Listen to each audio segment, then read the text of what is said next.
તત્વના લક્ષણનું તથા ઉત્પત્તિનું.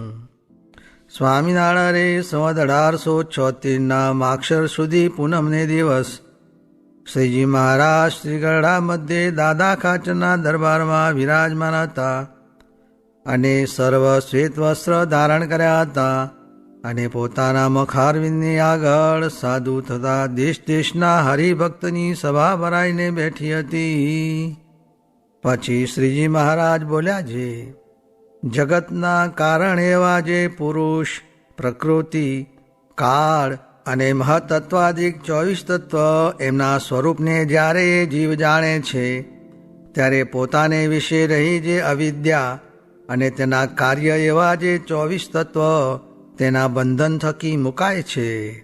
ત્યારે મુક્તાનંદ સ્વામીએ પૂછ્યું છે, હે મહારાજ, એમનું સ્વરૂપ કેમ જાણવામાં આવે? ત્યારે શ્રીજી મહારાજ બોલ્યા છે, એમના સ્વરૂપ તો એમના લક્ષણને જાણવે કરીને જણાય છે. તે લક્ષણ કહીએ છીએ જે પ્રકૃતિના નિયંતા ને પ્રકૃતિ થકી વિજાતીય ને અખંડ ને અનાદિ ને અનંત ને સત્ય ને સ્વયં જ્યોતિ ને સર્વજ્ઞ ને દિવ્ય વિગ્રહ ને સમગ્ર આકાર માત્રની પ્રવૃત્તિના કારણ અને ક્ષેત્રજ્ઞ એવા પુરુષ છે. અને જે પ્રકૃતિ છે તે ત્રિગુણાત્મક છે ને જળચિદાત્મક છે ને નિત્ય છે ને નિર્વિશેષ છે અને મહદાદિક સમગ્ર તત્વ અને જીવ માત્ર તેનું ક્ષેત્ર છે અને ભગવાનની શક્તિ છે અને ગુણ સામ્ય ને નિર્વિશેષ એવી જે માયા તેનો જે ક્ષોભ કરે છે તેને કાળ કહીએ. હવે મહત્તત્વાદિક જે તત્વ તેના લક્ષણ કહીએ તે સાંભળો. જે ચિત્તને અને મહત્તત્વને અભેદપણે જાણવું અને જે મહત્તત્વને વિશે સૂક્ષ્મ રૂપે કરીને સમગ્ર જગત રહ્યું છે અને પોતે નિર્વિકાર છે ને પ્રકાશમાન છે ને સ્વચ્છ છે ને શુદ્ધ સત્વમય છે અને શાંત છે. હવે અહંકારનું લક્ષણ કહીએ છીએ જે અહંકાર જે તે ત્રિગુણાત્મક છે અને ભૂતમાત્ર, ઇન્દ્રિયો, અંતઃકરણ, દેવતા અને પ્રાણ એ સર્વેની ઉત્પત્તિનું કારણ છે અને એને વિશે શાંતપણું છે, ઘોરપણું છે અને વિમૂઢપણું છે. હવે મનનું લક્ષણ કહીએ છીએ જે મન જે તે સ્ત્રી આદિક પદાર્થની જે સમગ્ર કામના તેની ઉત્પત્તિનું ક્ષેત્ર છે અને સંકલ્પ વિકલ્પ રૂપ છે અને સમગ્ર ઇન્દ્રિયોનો નિયંતા છે. હવે બુદ્ધિનું લક્ષણ કહીએ છીએ જે બુદ્ધિને વિશે પદાર્થ માત્રનું જ્ઞાન રહ્યું છે અને સમગ્ર ઇન્દ્રિયોને વિશે જે વિશેષ જ્ઞાન છે તે બુદ્ધિવતે છે. અને જે બુદ્ધિને વિશે સંશય, નિશ્ચય, નિદ્રા અને સ્મૃતિએ રહ્યા છે. અને શ્રોત્ર, ત્વક, ચક્ષુ, રસના, ઘ્રાણ, વાક, પાણી, પાદ, પાયુ અને ઉપસ્થ એ જે 10 ઇન્દ્રિયો તેનું લક્ષણ તો એ છે જે પોતપોતાના વિષયમાં પ્રવર્તવું. હવે પંચમાત્રાના લક્ષણ કહીએ છીએ તેમાં શબ્દનું લક્ષણ તો એ છે જે શબ્દ જે તે અર્થમાત્રનો આશ્રય છે અને વ્યવહાર માત્રનો કારણ છે અને બોલનારાની જે જાતિ અને સ્વરૂપ તેનો જણાવનારો છે અને આકાશને વિશે રહેવાપણું છે અને આકાશની માત્રા છે અને શ્રોત્ર ઇન્દ્રિય કરીને ગ્રહણ કરવામાં આવે છે એ શબ્દનું લક્ષણ છે. હવે સ્પર્શનું લક્ષણ કહીએ છીએ જે સ્પર્શ છે તે વાયુની તન્માત્રા છે અને કોમળપણું, કઠણપણું, શીતળપણું, ઉષ્ણપણું અને ત્વચાએ કરીને ગ્રહણ કરવાપણું એ સ્પર્શનું સ્પર્શપણું છે. હવે રૂપનું લક્ષણ કહીએ છીએ જે પદાર્થ માત્રના આકારને જણવી દેવાપણું અને તે પદાર્થને વિશે ગૌણપણે રહેવાપણું અને તે પદાર્થની રચનાએ કરીને પરિણામપણું અને તેજ તત્વનું તન્માત્રાપણું અને ચક્ષુ ઇન્દ્રિય કરીને ગ્રહણ કરવાપણું એ રૂપનું રૂપપણું છે. હવે રસનું લક્ષણ કહીએ છીએ જે મધુરપણું, તીખાપણું, કષાયેલાપણું, કડવાપણું, ખાટાપણું, ખારાપણું અને જળનું તન્માત્રાપણું અને રસના ઇન્દ્રિય કરીને ગ્રહણ કરવાપણું એ રસનું રસપણું છે. હવે ગંધનું લક્ષણ કહીએ છીએ જે સુગંધપણું, દુર્ગંધપણું અને પૃથ્વીનું તન્માત્રાપણું અને ઘ્રાણ ઇન્દ્રિય કરીને ગ્રહણ કરવાપણું એ ગંધનું ગંધપણું છે. હવે પૃથ્વીનું લક્ષણ કહીએ છીએ જે સર્વ જીવ માત્રનું ધારવાપણું અને લોકરૂપે કરીને સ્થાનપણું અને આકાશાદિક જે 4 ભૂત તેનું વિભાગ કરવાપણું અને સમગ્ર ભૂત પ્રાણી માત્રના શરીરનું પ્રગટ કરવાપણું એ પૃથ્વીનું લક્ષણ છે. હવે જળનું લક્ષણ કહીએ છીએ જે પૃથિવ્યાદિક દ્રવ્યનું પિંડીકરણ કરવાપણું ને પદાર્થને કોમળ કરવાપણું અને ભીનું કરવાપણું ને તૃપ્તિ કરવાપણું ને પ્રાણી માત્રને જીવાડવાપણું ને તૃષાની નિવૃત્તિ પમાડવાપણું ને તાપને ટાળવાપણું અને બહુપણું એ જળનું લક્ષણ છે. હવે તેજનું લક્ષણ કહીએ છીએ જે પ્રકાશપણું ને અન્નાદિકને પચવી નાખવાપણું ને રસને ગ્રહણ કરવાપણું ને કાષ્ટનું ને હૃતદ્રવ્યાદિકનું ગ્રહણ કરવાપણું ને ટાઢને હળવાપણું ને શોષણ કરવાપણું અને ક્ષુધા ને તૃષા એ તેજનું લક્ષણ છે. હવે વાયુનું લક્ષણ કહીએ છીએ જે વૃક્ષાદિકને કંપાવવાપણું ને તૃણાદિકને ભેળા કરવાપણું ને શબ્દ, સ્પર્શ, રૂપ, રસ અને ગંધ એ જે પંચ વિષય તેને શ્રોત્રાદિક પંચ ઇન્દ્રિયો પ્રત્યે પમાડવાપણું અને સર્વ ઇન્દ્રિયોનો આત્માપણું એ વાયુનું લક્ષણ છે. હવે આકાશનું લક્ષણ કહીએ છીએ જે સમગ્ર જીવ માત્રને અવકાશ દેવાપણું ને ભૂત પ્રાણી માત્રનો જે દેહ તેનો માહિલો વ્યવહાર અને દેહનો બાહેરનો વ્યવહાર તેનું કારણપણું અને પ્રાણ, ઇન્દ્રિયો અને અંતઃકરણ એ સર્વનું સ્થાનકપણું એ આકાશનું લક્ષણ છે. એવી રીતે 24 તત્વ, પ્રકૃતિ, પુરુષ અને કાળ એમના જો લક્ષણ જાણે તો એ જીવ અજ્ઞાન થકી મુકાય છે. અને એ જે સર્વે તેની ઉત્પત્તિ જાણવી તે ઉત્પત્તિ કહીએ છીએ જે પોતાના ધામને વિશે રહ્યા એવા જે શ્રી કૃષ્ણ ભગવાન તે અક્ષર પુરુષ રૂપે કરીને માયાની વિશે ગર્ભને ધરતા હવા ત્યારે તે માયા થકી અનંત કોટી જે પ્રધાન અને પુરુષ તે થતા હવા તે પ્રધાન પુરુષ કેવા છે તો અનંત કોટી બ્રહ્માંડની ઉત્પત્તિના કારણ છે.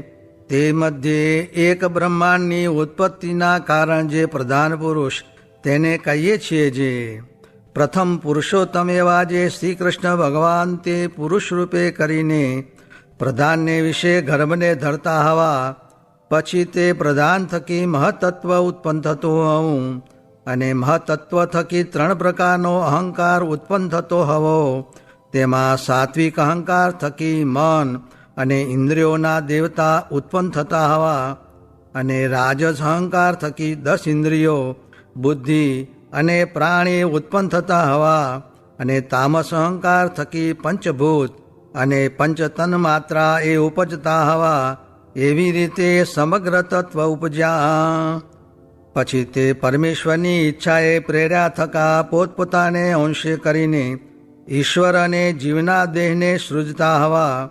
તે ઈશ્વરના દેહ તે વિરાટ, સૂત્રાત્મા અને અવ્યાકૃત અને જીવના દેહ તે સ્થૂળ, સૂક્ષ્મ અને કારણ અને વિરાટ નામે જે ઈશ્વરનો દેહ તેનું દ્વિપરાર્ધ કાળ પર્યંત આયુષ છે અને તે વિરાટ પુરુષના એક દિવસને વિશે 14 મન્વંતર થાય છે અને જેવડો એનો દિવસ છે તેવડી જ રાત્રિ છે અને જ્યાં સુધી એનો દિવસ હોય ત્યાં સુધી ત્રિલોકીની સ્થિતિ રહે છે, અને જ્યારે એની રાત્રિ પડે છે ત્યારે ત્રિલોકીનો નાશ થાય છે. તેને નિમિત્ત પ્રલય કહીએ. અને જ્યારે તે વિરાટ પુરુષનો દ્વિપ્રાર્ધ કાળ પૂરો થાય છે ત્યારે વિરાટ દેહનો સત્યાધિક લોકે સહિત નાશ થાય છે. અને મહદાદિક જે 24 તત્વ, પ્રધાન, પ્રકૃતિ અને પુરુષ એ સર્વે મહામાયાને વિશે લય પામે છે, તેને પ્રાકૃત પ્રલય કહીએ. અને એ મહામાયા તે અક્ષર બ્રહ્મના પ્રકાશને વિશે લય પામે છે. જેમ દિવસને વિશે રાત્રિ લય પામે છે તેમ લય પામે છે, તેને આત્યંતિક પ્રલય કહીએ. અને દેવ, દૈત્ય અને મનુષ્યાદિકના જે દેહ, તેનો જે ક્ષણ ક્ષણ પ્રત્યે નાશ, તેને નિત્ય પ્રલય કહીએ. એવી રીતે જે વિશ્વની ઉત્પત્તિ, સ્થિતિ અને પ્રલય, તેને જો જાણે તો જીવને સંસારને વિશે વૈરાગ્ય થાય અને ભગવાનને વિશે ભક્તિ થાય છે. અને જ્યારે સર્વે બ્રહ્માંડનો પ્રલય થાય છે ત્યારે જે સર્વ જીવ છે તે તો માયાને વિશે રહે છે, અને જે ભગવાનના ભક્ત છે તે તો ભગવાનના ધામમાં જાય છે. ત્યારે વળી મુક્તાનંદ સ્વામીએ પૂછ્યું છે, તે ભગવાનનું ધામ કેવું છે? ત્યારે શ્રીજી મહારાજ બોલ્યા છે, તે ભગવાનનું ધામ તો સનાતન છે, નિત્ય છે, અપ્રાકૃત છે, સચ્ચિદાનંદ છે, અનંત છે અને અખંડ છે. તેને દૃષ્ટાંતે કરીને કહીએ છીએ. જેમ પર્વત વૃક્ષાદિકે સહિત અને મનુષ્ય, પશુ, પક્ષી આદિકની જે આકૃતિ તેણે સહિત એવી જે આ સમગ્ર પૃથ્વી તે કાચની હોય, અને આકાશને વિશે જે સમગ્ર તારા તે સર્વ સૂર્ય હોય, પછી તેને તેજે કરીને તે સમગ્ર આકૃતિએ સહિત કાચની પૃથ્વી જેવી શોભે તેવી શોભાએ યુક્ત ભગવાનનું ધામ છે. એવું જે ભગવાનનું ધામ તેને ભગવાનના ભક્ત છે તે સમાધિને વિશે દેખે છે, અને દેહ મૂક્યા પછી એ તેજોમય જે ભગવાનનું ધામ તેને પામે છે. ઇતિ વચનામૃતમ. એ રીતે ગરડા પ્રથમ પ્રકરણનું 12મું વચનામૃત જે તે થયું. પ્રકૃતિ પુરુષ તે કુટસ્થ કહેવાય, ને ગ્રહસ્થ પણ કુટસ્થ કહેવાય, ને સાંખ્ય વિચારે ને જ્ઞાનને મતે કરીને નિર્લેપ પણ કહેવાય. સ્વામિનારાયણ રે સ્વામીએ વાત કરી જે મંદવાડ આવે તેમાં જે કાયર થઈ જાય તેણે કરીને દુઃખ તો મટે નહીં, ને તેમાં જે હિંમત રાખતા તે મહારાજને ગમતું. સ્વામિનારાયણ રે સ્વામીએ વાત કરી જે ચોખ્ખું જ્ઞાન થવાનું કહ્યું છે. 2, 4, 5 જણ એક રુચિવાળા 2, 4, 5 વર્ષ સુધી એકાંત સ્થળમાં નિરંતર ગોષ્ઠી કરે તો આત્મા પરમાત્માનું જ્ઞાન થાય. સ્વામિનારાયણ રે સ્વામીએ વાત કરી છે. દ્રવ્ય અને આ દેહ એ બે ઉપર સર્વે વ્યવહાર છે. એ બેને ખોટું ખોટું કહીએ છીએ તે ખોટું કેમ થાય? એમ કહીને વળી કહે છે તો એમ જ જે દ્રવ્ય ને આ દેહ એ બે ખોટા છે, ને વારંવાર એવા શબ્દને સાંભળવા તેણે કરીને અડધું તો ખોટું થઈ જાય, પછી તેને ધક્કો ન લાગે. ને ખોટું કહીએ છીએ ને વળી વચમાં આ કામ આવે તે કરતા જઈએ છીએ, પણ ખોટું જ છે. સ્વામિનારાયણ હરે સ્વામીએ વાત કરી છે. પોતાને જીવરૂપમાં ને તેમાં તો દોષ રહ્યા છે, ને અક્ષર રૂપમાં ને તો તેમાં દોષ જ નહીં, ને અક્ષરમાં જાવું છે એમ રહે છે, પણ અક્ષર પોતાને માને ત્યારે જવાનું ક્યાં રહ્યું? સ્વામિનારાયણ હરે સ્વામીએ વાત કરી છે. મધ્યનું 10મું વચનામૃત વંચાવી વાત કરી છે. વચનામૃતના અર્થ સમજાય તેવા નથી, પણ બહુ અભ્યાસ રાખે તો પોતાની મેળે સમજાય એવો મહારાજનો વર છે. ને મહારાજને આ જ્ઞાન સર્વ સાધુ સત્સંગીને આપવું છે. પ્રકૃતિનો પતિ તે કુટસ્થ પુરુષ કહેવાય, ને ગ્રહસ્થ પણ કુટસ્થ પુરુષ કહેવાય. તેમજ ગૃહસ્થની પેઠે જ શ્રી કૃષ્ણ પણ કુટસ્થ પુરુષ કહેવાય. ને સાંખ્ય જ્ઞાનને મતે કરીને નિર્લેપપણું કહેવાય. ને વૈરાટ પુરુષ તથા મહાપુરુષ તથા અક્ષર એ સર્વેના નિયંતા મહારાજ પુરુષોત્તમ છે એમ સમજવું તે જ્ઞાન કહેવાય. ને દિવ્ય ભાવ, મનુષ્ય ભાવ કલ્યાણકારી સમજાય તે ભક્તિ કહેવાય. ને આપણા શરીરના તેજે કરીને ભગવાનના દર્શન થાય તો પણ તેનું આપેલ છે એમ સમજવું એ ભક્તિ કહેવાય. ને એવા ભક્તને કાંઈ વિઘ્ન નથી. ને સાંખ્ય જ્ઞાને કરીને સંકલ્પને ખોટા કરી નાખવા એ જ મૂર્તિમાં સ્થિતિ થઈ. તે મૂર્તિ સામું જોઈ રહેથી સંકલ્પ બંધ થઈ જાય. સ્વામિનારાયણ હરે સ્વામીએ વાત કરી જે હૃદય ગ્રંથિ તો એક સ્ત્રીને જ કહી છે, પણ બીજા કોઈ વિષયને હૃદય ગ્રંથિ લખતા નથી. માટે એના દોષ તો એકાંતિક જાણે છે. ને બીજો ત્યાગી થયો હોય તો પણ એમાં કોઈક પ્રકારની સુખ બુદ્ધિ રહે. ને કેટલીક વાત કહેવામાં બાદ આવે તે કહેવાય નહીં. સ્વામિનારાયણ હરે સ્વામીએ વાત કરી જે આત્મનિષ્ઠા આવે તેણે કરીને સર્વે વાત થાય. તે ઉપર કહ્યું જે મરને આતસકા વર્ષે મેહારે તોય નવ દાજે મેરા દેહારે. મરને બારે મેઘ આવી ઝૂમે રે તોય નવ બીજે મેરા રૂમે રે. એવી જોઈએ પ્રથમનું 26નું વચનામૃત વંચાવ્યું ને કહ્યું છે આ પણ એક નિર્ગુણ ભાવને પમાડે એવું છે. ઉધો સોઈ સાચે મમ દાસ હે. આ 4 કીર્તન પ્રમાણે રહે તો સાચો ભક્ત કહેવાય. સ્વામિનારાયણ હરે સ્વામીએ વાત કરી જે એકલિયાની પણ કાળા ખરીઓ ચાલી આવે છે. તે સારું ભલે વ્યવહાર થોડો થાય પણ એકલિયા ઝાઝા કરવા નહીં. ને આ અમારે તો એક છે તો પણ થરથર બીએ છીએ જે કાંઈ કફાદ ઉઠશે અને અર્થી દોષાન ન પશ્યતી એમ છે. 2-3 વર્ષ સુધી ફરવા કાઢે છે તેમાં પણ તેના અંતર ફરી જાય છે. તેની ફકર રાખીને વારંવાર ભેળા કરીને વાતો કરીએ ત્યારે ઠીક રહે. તે પણ જાણ્યું જોઈએ. ને ગ્રહસ્થને બાયડી છોકરા રૂપિયા ને ખાવું એ બંધનકારી. ને ત્યાગીને દેહ ઇન્દ્રિયું ચેલો અને ખાવું એ બંધનકારી. માટે એમાં લેવાવો નહીં. સ્વામિનારાયણ હરે સ્વામીએ વાત કરી જે આ ચાલ્યા આ દેહમાં કાંઈ રહેવાશે. આ દેહમાં તો નરક ભર્યું છે. જેને સારું ખવડાવો છો ને જો સંબંધીને આલો તો સારું બોલે. બેનને પણ જો હમણાં 1 રૂપિયો પણ ન આપ્યો હોય ત્યારે હેતની ખબર પડે. બધું સ્વાર્થિયું છે એ આદિ ઘણી વાતો કહી.